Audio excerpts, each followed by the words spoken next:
Michael, I need to talk to you for a second. On my way to the site, I was stopped by Elizabeth, the department head. Yes, what is it?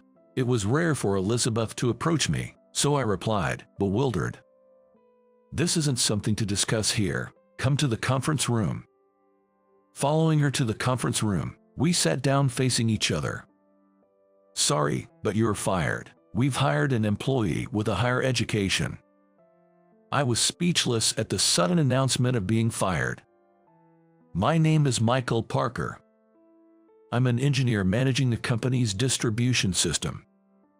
You're a middle school dropout, aren't you? I wonder about a company that entrusts the management of its logistics system to a dropout.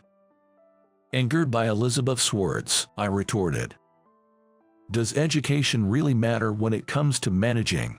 Indeed, I was a middle school dropout, but I had studied systems on my own, and the company recognized my efforts, allowing me to join. The former department head, Tyler, who had worked hard for my hiring, was Elizabeth's predecessor, and it was thanks to him that I was employed at this company to this day. I lost my parents in a car accident when I was 5, leaving me without siblings or relatives, and I was placed in a child care facility. There was a computer donated to the facility, and since using a computer in 5th grade during a school lesson, I was drawn into the world of computers. I spent every possible moment at the facility on the computer, growing interested in programming. I reviewed and applied what I learned in class, making my own games to play with friends by the time I reached middle school. Though advised to pursue further education for my knowledge, financial constraints prevented me from advancing beyond middle school. The facility was always full, and knowing there were families unable to place their children there, I decided to leave upon graduating middle school and took a job living in and working at a burger shop that also provided meals for workers. Tyler, a frequent customer at the burger shop near the company, started talking to me soon after I started working. You're quite a young waiter, aren't you? When I was wiping tables and guiding Tyler, who was waiting for a seat, he spoke to me. The shop owner, Brandon, and Tyler were childhood friends. He's hired through a referral from the local child care facility. He's surprisingly knowledgeable about computers. He's even keeping the books on a computer, showing profits from sales at a glance. It's interesting to see which menu items are popular and the profit margins for each. Though, it's a bit annoying to find out things we'd rather not know. He laughed. Tyler, intrigued by my computer skills, said, "That's impressive. Our company is considering systematizing our logistics department. Computers are becoming a must-have, and without them, we can keep up with management. Even if you're busy, keep studying. If you're still studying computers at 18, we'll take you in at our company." By that time, I was hoping to leave the shop to him and take it easy. Well, working for Tyler's company will probably offer him a better future. Michael, give it a try. Brandon encouraged me. Both the facility and school recognized my computer skills, and I was glad to be acknowledged. When Tyler mentioned the logistics system, my salary was low and I didn't have much money to spare, but I saved up to buy a computer and spent any free time I had studying programming on it. Learning that tablets could speed up ordering and automate sales tallying, I programmed a system, bought a used cell phone to use as a tablet for orders, and tested it. I showed this to Tyler and received advice, improving the program. The shop, despite its old appearance, underwent high-tech upgrades, attracting visitors, including those from system-related companies. Brandon supported my experiments, providing money and time, allowing me to gain considerable knowledge by the age of 18. Then, Tyler offered, "You've done well to learn so much on your own. Would you like to join our company?" Though I felt guilty leaving the shop after Brandon had been so kind for 3 years, he said, "I didn't teach you to cook because I hoped you'd eventually join Tyler's company. Teaching you how to make burger wouldn't help you as a company employee. It's better not to learn things halfway. The shop is old, and even if someone took it over, it would need to be rebuilt. I don't want to ask that much of anyone. Once you're employed, you'll rent an apartment and live there. This shop will close eventually." Hearing that suddenly made me feel lonely. It was because the place had been like a home to me. If you need a guarantor when renting an apartment, I'll be it. I'll hire someone who seems like they could benefit from this experience. Perhaps from the childcare facility. Come eat here once in a while. Brandon tried to alleviate my guilt. I told Tyler about this, and he said, "That's because you worked hard. I've heard about your efforts from Brandon. Please take care of him. He's been a caring person since he was young." Tyler then suggested, "It's about time for you to take the employment exam. Sorry, but our company has never hired a middle school graduate for a technical position. It seems best if I headhunt you. Could you summarize the system you created at the burger shop in your resume? We'll consider it as part of the first round of selection." Following his request, I prepared my resume and handed it to him. Understandably, there was significant opposition within the company, but Tyler wanted them to see my skills. He arranged for me and a third-year engineer to compete in programming skills, and if I was deemed superior, I would be hired. I went to the company on the day Tyler mentioned to take the exam. After informing Brandon, he closed the shop the day before the exam to buy me a suit, accompanying me to the store. Trying on the suit and showing Brandon, he teared up, happy to see my growth. Wearing a suit for the first time felt awkward, and not knowing how to wear a tie, I was embarrassed when a female clerk did it for me.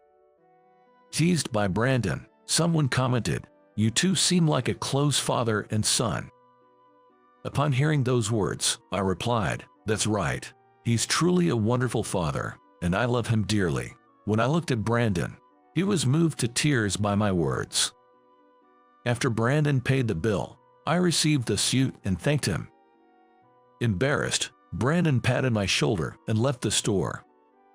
Following him out, I found him crying behind the store. Seeing him like that, I approached and asked, "Brandon, would you consider adopting me? I want you to be my dad." Brandon nodded quietly, saying, "Are you sure about me?" I wanted to say it myself but couldn't find the words. "I'm so glad you feel that way." And it seemed he was calling Tyler about it. That night, Tyler, Brandon, and I went out to eat to celebrate the adoption. "I've wanted to adopt you since the day I took you in. I'm glad your dream has come true." I never imagined Brandon felt that way, so I was truly happy. "We have an exam tomorrow, so we should call it an early night and rest." They sent me home first, but it seems Brandon and Tyler were drinking until the early hours. The next day, I left for the employment exam without waking Brandon. Though I was anxious about what the exam would entail, I was determined to study again and seize the opportunity if I failed. After the interview, I took the same exam as an employee 3 years into the company, who confidently wrote his program. I was surprised by the speed of his typing but remained calm and focused on my programming. After completing my program within the time limit, it seemed the employee had not finished his. Our programs were collected and tested on a test machine. First, the employee's program was tested, with the supervisor checking it. Although it functioned as required, it wasn't fully completed, resulting in deductions and an apparent score of 80 points. Then, my program was tested. Though not perfect, it scored 95 points. Given my self-taught skills despite being a middle school dropout, I was judged fit for employment. I immediately announced the good news to Brandon, sharing our joy. Returning to the shop, regular customers joined in celebrating, and I was set to start working the next day. We formally completed the adoption process, and I took Brandon's surname, Parker. After joining the company, the implementation of the logistics system became more intensive, and I became a part of the systematization project. Creating something from nothing was truly challenging. Programming and testing followed by revisions were repeated, sometimes clashing with team members as we pushed forward with the systematization. Eventually, the systematization was successfully launched, achieving significant results. After the project, I was left as the sole person responsible from the start and was tasked with managing the system. As the system went into operation, Tyler retired, having seen it through. Michael, you did well to launch it. This system will reduce employee workload and errors, and cut labor costs. It's a significant advantage for the company. Tyler praised the system's introduction and operation, which was recognized as an achievement. He had been offered a position as an executive but chose to retire and enjoy his post-retirement life. Similarly, Brandon, now my adopted father, passed the burger shop on to a young person from the child care facility and retired. The young person also became part of our family through adoption, giving me a brother. Despite not being biologically related, we took care of our father together. Although Brandon had intended to close the shop, he reluctantly agreed to let my brother take over, secretly pleased. With their burdens lifted, Brandon and Tyler enjoyed their retirement, traveling and playing golf together. After Tyler retired, Elizabeth, who transferred from the sales department, became the head of our department. Elizabeth, who had no understanding of technical matters, often presented me with unreasonable demands, causing frequent conflicts between us. Whenever I refuted her points in meetings, it seemed to hurt her pride. She would leave the meeting room with a flushed face, a situation that worried our colleagues. Don't embarrass her too much. It's not good for your position. She's trying to make suggestions for the company. They tried to calm me down, but I couldn't stay silent when faced with criticisms of the system we all worked hard to establish. I disliked the disdainful look she sometimes showed, as if she looked down on people. When I glared back at her, knowing she didn't understand anything, Elizabeth, who is fiercely competitive, would glare back. I heard she had many conflicts with colleagues even when she was in sales. Even after she came to our department and knew I was the most knowledgeable about the system, she refused to acknowledge it. In this company, no one knew the logistics system better than I did, handling troubleshooting and improvements alone. The conversation in the meeting room was shocking. Really, she understands nothing. Disappointed, I sighed and said, "Understood, I'll resign as Elizabeth wishes. Who will be my successor? It's a complex system, so I'd like to do a proper handover." I wanted to ensure a smooth transition for my successor, but Elizabeth's response was, "There's no need to take over from a middle school dropout like you. We'll leave it to a more educated employee," she mocked. Frustrated by her words, I simply said, "Understood," then left the meeting room, returned to my desk, and wrote my resignation letter. When I submitted the resignation to Justin, the manager, he was visibly shocked. "Out of the blue, what's wrong? Are there issues with your terms of employment? Losing you would be a significant problem for the company. If there are any grievances about your conditions, please speak up." When Tyler retired, he specifically asked me to take good care of you. "I thought I was making things comfortable for you, so where did you find dissatisfaction?" Seeing the troubled look, I relayed exactly what Elizabeth had said to me. Elizabeth comes from a sales background and doesn't understand the technical aspects, so there's no need to take her seriously. Even if she talks about hiring highly educated employees, you're the only one who can manage that system, and even if someone were to take over, it would take at least a year, right? Justin seemed quite angry at Elizabeth's remarks. "I don't mind leaving, but I do want to ensure a proper handover, given the complexity of the system's architecture. Stopping the system would cause significant damage to the company." Justin nodded in agreement. "That's exactly why. Let me hold on to this resignation letter for now. I'll talk to Elizabeth about the risks involved with your leave and try to get her to reconsider," he said. "Thank you, I appreciate it." As I was about to leave, Justin asked, "Just out of curiosity, what do you plan to do after resigning from the company?" "I'll probably help at my brother's burger shop for a while." "Good to know you'll be around. We might hire you as a contractor if needed. That way, you won't have to deal with Elizabeth, and it might be more comfortable for you," he suggested. If she agrees to it, haha, I doubt she'd use me out of spite. I told Justin I wouldn't come to the office until a decision was made and decided to head home for the day. My father and brother were surprised by my early return, and they became quite concerned after I explained the situation. This experience made me truly understand the value of family for the first time. Although I had been worried over when I fell ill while living in the child care facility, being worried over by family somehow felt pleasing. Meanwhile, Justin spent time explaining to Elizabeth the contributions I had made to the company and what would happen without me. However, she refused to acknowledge his points, leading to the decision of my resignation being finalized. Justin reportedly confronted Elizabeth, asking, "If the logistics system fails and causes damage to the company, how do you intend to take responsibility?" Elizabeth coldly replied, "If the system built by a middle school dropout fails, then it just means it was flawed. We can just rebuild it.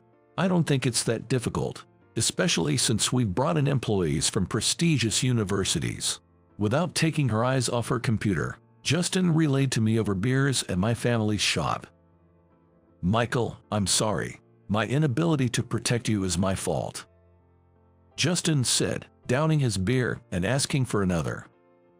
"Justin, I appreciate your concern, but don't drink too much. It won't help if you antagonize Elizabeth further and jeopardize your position. If the new employee can handle it, that might be for the best. Now that I'm resigning, I'm thinking of enrolling in a distance learning high school.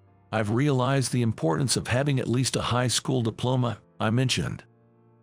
"It's frustrating. I thought the strength of a technical job was that qualifications didn't matter as much. It feels like a denial of everything I've worked for." Justin, who had climbed the ranks based on his skills despite the educational hierarchy, was clearly upset on my behalf. Grateful for his support, I suggested, "Why not let Elizabeth's new hire try managing the system and see how it goes? I'll help out if there's trouble, regardless of the cost." Hearing this, my father chimed in, "That's a good suggestion. I'd be happy if you did that. Have you talked to Tyler about this?" I replied, "He's enjoying his retirement too much for me to worry him, and he can't really intervene with the company anymore. It would only upset him to know, asking to keep this matter confidential for Tyler's sake." That day, Justin stayed at the shop until late and didn't seem to want to leave, so I drove him home. Thinking of what I could do for him, I decided to create handover documents. I spent the next 2 weeks at night working on the handover documents and handed them to Justin on the day of my farewell. As I left the company, surrounded by many colleagues, Elizabeth and her new employee, Ethan, seemed unbothered and continued working afterward. Justin had tried to get Ethan to say goodbye, but she refused, adhering only to Elizabeth's instructions, and Justin stopped trying to communicate with her. After resigning, I enrolled in a distance learning high school and started attending classes. Spending my days without any contact from the company, I felt a mix of relief, assuming things were going smoothly, and a sense of loneliness. Then one night, I received a call from Justin. Answering the phone, I could hear his voice, filled with urgency. "The logistics management system has shut down. Ethan made changes without proper checks and without backup data. It's irreparable." "I'll head over right away," I said, going to the company where Justin was waiting. Led by Justin into the control room, I saw Ethan surrounded by many people, being yelled at. "When will it be fixed? You said you could handle it, didn't you? Not taking backups is sheer negligence. Who's going to take responsibility for this?" Amidst the chaos, Ethan lost his cool. "I told Elizabeth I couldn't do it. If you have complaints, talk to her. She knows how to handle the responsibility," pushing the blame onto Elizabeth. Elizabeth was nowhere to be seen, having left after learning of the mishap. "Now, fixing it is the priority. Michael, you're the only one we can rely on," Justin pleaded, and I approached Ethan. "Ethan, right. Tell me what happened." Ethan retorted, "It's none of your business anymore." This angered a former colleague. "How can you say that to Michael, who came all this way to help?" After moving Ethan away from the computer, they said, "Thank you for coming. Please, we're counting on you, and let me sit in front of the computer." Looking at the program, I realized it was one of the most complex parts of the system. which made me nervous. Taking a deep breath to focus and analyze, I worked to understand the current situation while reverting the changes Ethan had likely made back to the original programming, progressing with a restoration. To my own surprise, it seemed I had memorized the challenging parts of the program due to past difficulties, and within about an hour, the restoration was complete. After verification, the issue was resolved, leading to applause from my former colleagues, and I was greeted with numerous handshakes. Standing by, Ethan angrily exclaimed, "You've made such a complicated program. Did you design it to be understood only by yourself, making it impossible for anyone else to intervene? That's a cowardly way to do things." "I didn't do anything like that. It just turned out this way because I was trying to meet everyone's demands. This part of the program alone took months to develop. It's a complex and meaningful section to me. If you had examined it properly, you would have realized it wasn't something to tamper with," I replied. "Tell that to Elizabeth. She said that since a middle school dropout made a program, anyone should be able to handle it. But looking at it, it's clear that finding someone capable of programming at this level would be rare in the US. How did you acquire such skills?" Ethan spoke with frustration, but I left without responding. Walking to the company gate with Justin and former colleagues who saw me off, they said, "Elizabeth's reaction tomorrow will be something to see. We might even start a petition to have you come back. The company needs you," but I wasn't holding my breath. However, recalling the satisfaction of programming and seeing my work come to life reignited my desire to continue in this field. I considered seeking employment at an IT company, but my educational background posed a significant barrier. The only connections I had were with my previous employer, and if I wanted to remain in this line of work, returning there seemed like the only option. These thoughts occupied my mind as I lay in bed, staring at the ceiling. As I pondered through the night, dawn broke, leaving me to battle sleep deprivation throughout the day at the shop. That day, Elizabeth showed up at work as if nothing had happened, receiving a report from Ethan. When she found out I had resolved the issue, she reportedly slammed her desk in frustration. Ethan, witnessing this, was taken aback, and it seems a rift developed between them thereafter, leading to a breakdown in communication. The atmosphere within the department also deteriorated, prompting Justin to visit the shop more frequently to vent his frustrations. Next time there's a significant issue with the logistics system, Ethan might quit. He seems to be managing minor troubles, but it's taking too much time, and he feels overwhelmed. His reception among colleagues is poor. Elizabeth has turned a blind eye and stopped addressing Ethan's situation. Maybe she's planning to bring in a new employee. Saying so, he continued to ask for another beer as usual. "What's the best course of action?" I asked. "The best solution would be for you to return and for Elizabeth to be transferred," Justin muttered under his breath. "Demotion might be too harsh. Perhaps a transfer would suffice." With only 3 months until April, Justin considered leaving the company if Elizabeth remained. "How about we start a company together, Michael? I feel like we can achieve anything together." "You don't have to quit. I've thought about starting a business, especially after fixing the system the other day. It felt like I could still do it and wanted to test my skills, but with my educational background and no connections locally, it seems like returning to my previous employer might be my only option." My father, who rarely interjected, encouraged me. "Why are you so hung up on that? Go out there and test your skills. There's always someone better, and that's how you grow. Even if your educational background follows you, it doesn't matter if you're working for yourself. There's nothing to lose." Inspired by his words, I resolved. "All right, Father, I'll give it a try." "Good. If you're going places, get your driver's license first." "What about high school?" "Maybe I'll get the license first. Educational background doesn't matter if I'm working for myself," I concluded. As my father and I got excited about the prospects, Justin playfully protested being left out. "Hey, I was the one who brought it up, so include me too." I advised Justin to reconsider quitting due to his family and financial responsibilities and suggested waiting until the end of March personal changes. In the meantime, could you introduce someone? Convinced by my reasoning, Justin agreed, and I started attending driving school the next day. The driving school was crowded with the students about to graduate from high school, and seeing their various school uniforms made me sigh deeply.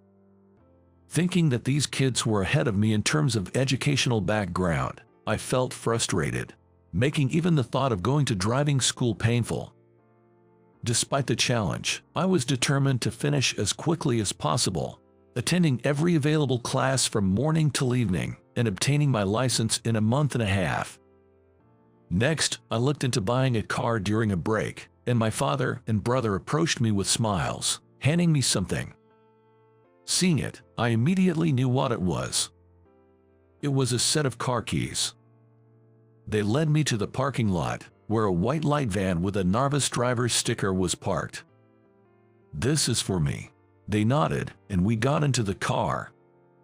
I got into the driver's seat and drove without thinking about a destination.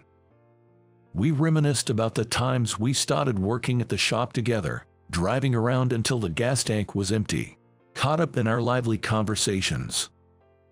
"I wonder what my life would have been like if I hadn't met you. You gave me love and let me pursue what I wanted. I'm truly grateful," I mused. "That's good to hear. All I did was not hinder you and offer support. It's just normal for parents to do that for their children. Don't hesitate to ask me for anything. You're still young with a long future ahead. Believe in yourself, and someone will notice," my father assured. My brother nodded in agreement from the back seat. "Thank you, I'll do my best." The next day, I decided to make my former employer my first business client. When I called Justin to tell him about my independence, he offered, "Congratulations on striking out on your own. I'd like to give you some work to commemorate your independence." Justin had prepared by asking the team that launched the logistics system to help, and they had arranged work for me. I was called to the company for a meeting. As I waited in the conference room for Justin, Elizabeth entered. "Michael, it's been a while. The last time we spoke was here, wasn't it? I'm truly grateful you came to fix the trouble last time.